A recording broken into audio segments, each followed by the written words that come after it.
The Never Back Down Pack posted this on Twitter and was very excitedly like, "This aired during the Iowa State college football rivalry game. Like, check out our new ad."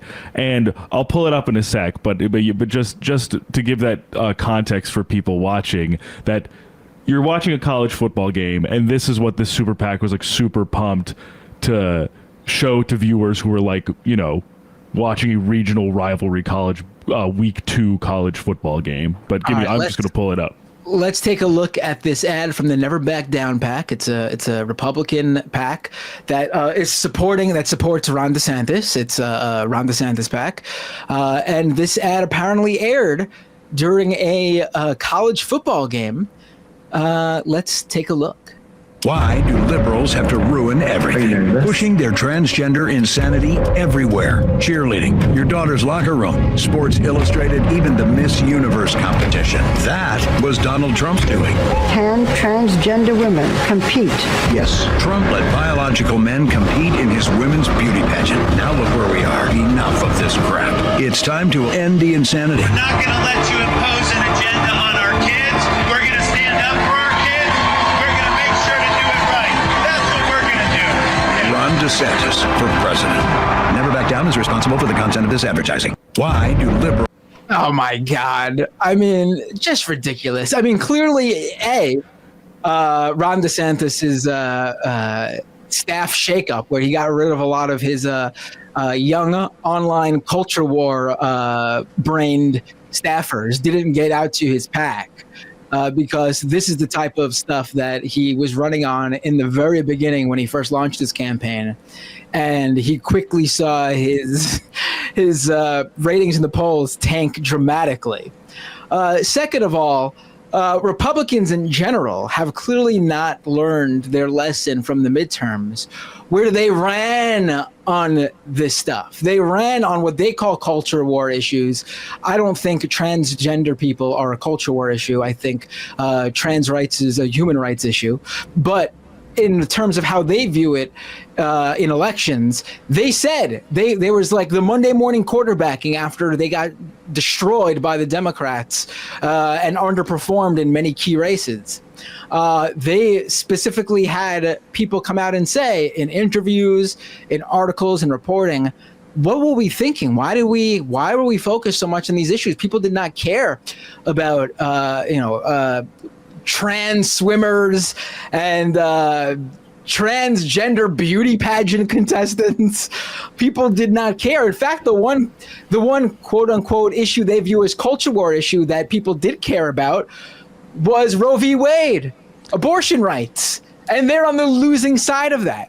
And the wild thing about this ad too, in particular, beyond obviously the rank, standard transphobia, and putting Dylan Mulvaney on there and other drag queens with kids and stuff like that, the obvious dog whistles, of course, that are not even that covert in their presentation, is trying to make it seem as if Trump is more amenable to trans people, because in an interview with Barbara Walters 14 years ago, maybe, he said that he would be okay with non-binary or trans people competing in his pageants.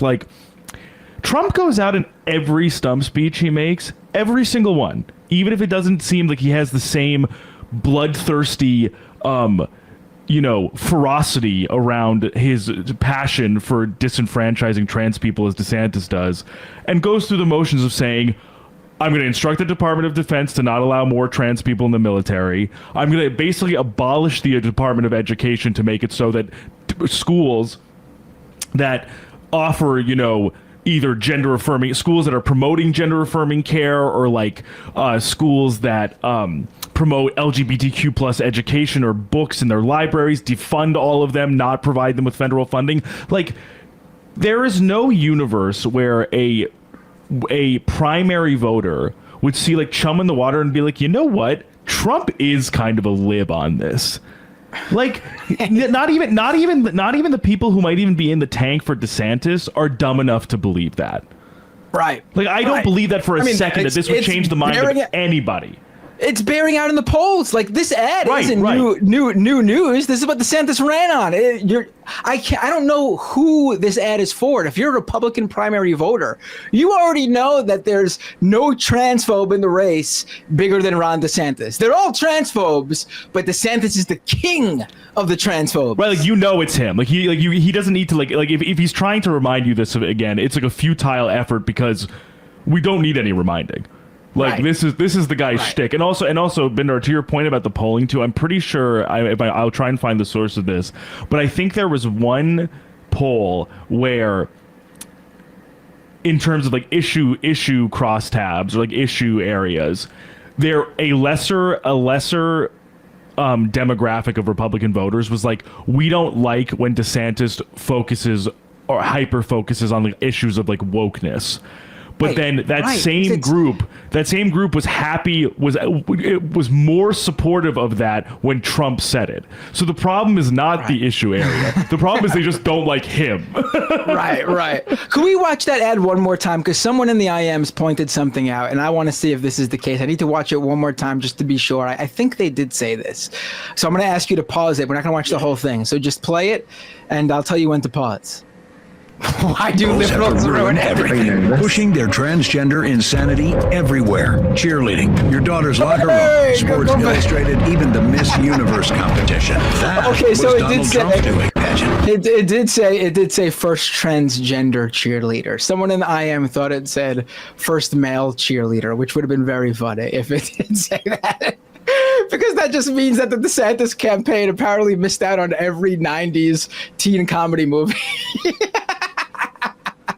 Yeah, what would they say about white chicks or something like that? A movie or I don't know, but that just points out that Fu. Cheerleading has always been co-ed. It's not like 100%, of course. Inserting a transgender woman in an area in a event that's only cis women. No.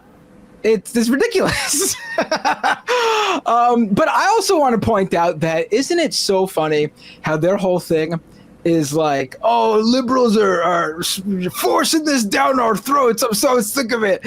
And this is the ad that shows up in the middle of a college football game on TV. Where was anything talking about trans people when the people sitting down were watching this game? Where did transgender rights ever come up during the broadcast of this college football game? And all of a sudden you got DeSantis ad forcing it down your throat. Yeah, was there another ad during the Iowa game where it was hey Hawkeyes, hey Cyclones, we want to take a moment and really give a huge shout out to our transgender cheerleaders and keep an eye out for our Iowa State beauty pageant where we're going to have a bunch of non-binary contestants. Right. And brought to you by our sponsor, Dylan Mulvaney's favorite beer company. Bud Light. What's the point of this? It's so dumb. It just shows just how they've got nothing. They've got nothing. They've got this one issue that they think speaks to a very online brained audience. And they see that these people are basically like the cartoon Warner Brothers wolf when, Jessica Rabbit walks into the frame with their hooting and hollering, eyes bulging out of their head. They have that. Yeah, that is the people online when they bring up trans issues. But that's it. It's this very weird, and the rest of the audience is looking. The rest of the people look at these. If you saw the wolf guy with his eyes bulging out of his head, you wouldn't go yeah, he's cool. I want to be like, that's what is wrong with that guy? Right. That's basically who they're advertising to. It's just ridiculous. What a ridiculous ad. It's so stupid. So stupid. And what are they complaining at transgender people and beauty pageants? Who cares? Who cares about beauty pageants? They mean nothing. Who cares?